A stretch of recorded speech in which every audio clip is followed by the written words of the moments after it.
So, I'm just on YouTube checking stuff out, wondering why there are no good movies in the theaters right now. I'll talk about that later. And then I see, oh my god, there's going to be a Magic School Bus reboot. Okay. And I'm watching it. And for a minute, I'm listening to the old theme song, and there's a little part of my heart that is tugging. Take a left of your intestine, you might take right down to Mars on the Magic School Bus. And then I'm remembering how the Magic School Bus was so interesting and funny. And Miss Frizzle was such a cool witch. Like, oh my god, infinite powers of the universe that she said, become a teacher, that's perfect.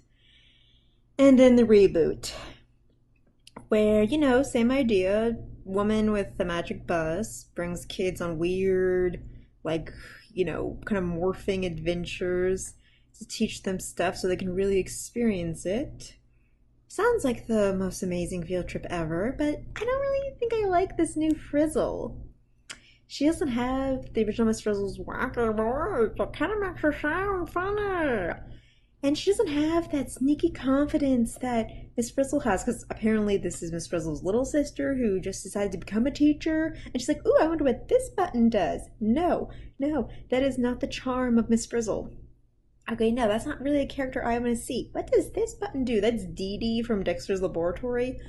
No, Miss Frizzle was a sneaky kind of teacher. She tricked people into learning. God, the only time I ever saw a teacher that was like that was there was this show on Cartoon Network that only had 2 seasons where Andre 3000 was, this teacher. I think it was called like Year 3000 or Class 3000. Anyway, like his thing was more of just, he was a music teacher. He was teaching the kids how to like learn stuff through their songs, like with real world problems and priorities and all that. And he had this thing where he was so smart and experienced that he never had to try too hard. He was just super smooth.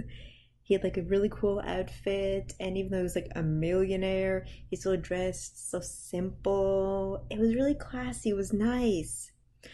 Honestly, the show, like, it had a good first few episodes and it went down. I think that was during the time of a writer's strike or something. And yeah, it died before it really had a chance to go off with its crazy ideas, which is too bad. No, but since then, no. Teachers have always just been aggravating characters in cartoons. I mean, God, look at The Simpsons. All the teachers are annoying and miserable and clearly hate their students. God, Bob's Burger. There was actually a fantastic episode of Bob's Burgers where the three main Belcher kids write stories about how they want to kill their main, like, guidance counselor. It's hilarious, but still sad that, ugh, God. I mean, the show Recess back in the day.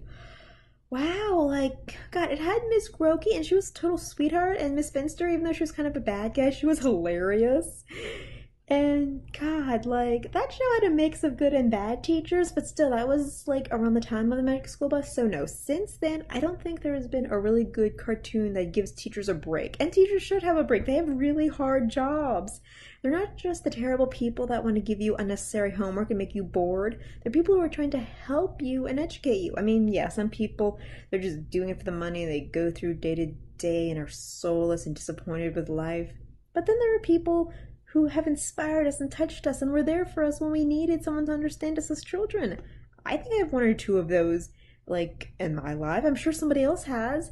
And even if they didn't, still, just watching a character as interesting as Miss Frizzle, Miss Frizzle could have done almost anything. I'm really convinced she was just like a witch or some kind of Doctor Who or some kind of crazy traveler. And she dedicated all of her superpowers to teaching kids. And they were great kids, man. Like, you got Carlos, you had Ralph, you had Kiki. God, what was the name of the kid who always didn't want to go on the field trips? And that one time he's like, okay, fine, you can stay. We're just going to use you as our giant experiment while we go through your body. God, the Magic School Bus was sneaky. Like, it wasn't sneaky and as in a bad, mean-spirited way, just in more of a, okay, we're not going to hurt you, but we are going to, like, see what we can do when you're not looking. It was really funny like that. It was suspenseful like that. Magic School Bus is still a great show. And I wish it would still play, I mean, I guess now with this new era, if I want to watch an educational show that's also goofy and breaks the fourth wall and does other mad sciencey things, I should just watch Adam Ruins Everything. But it's not a cartoon. I guess it could be a cartoon that actually touches on like real things that maybe kids don't care about. So, after that little rant, what do I have to say? No, I don't care about this Magic School Bus reboot.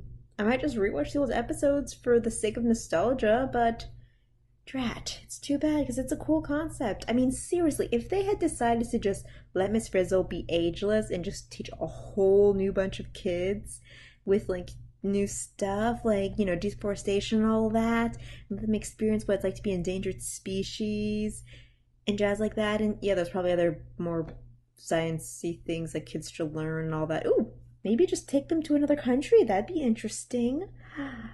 That'd be fun.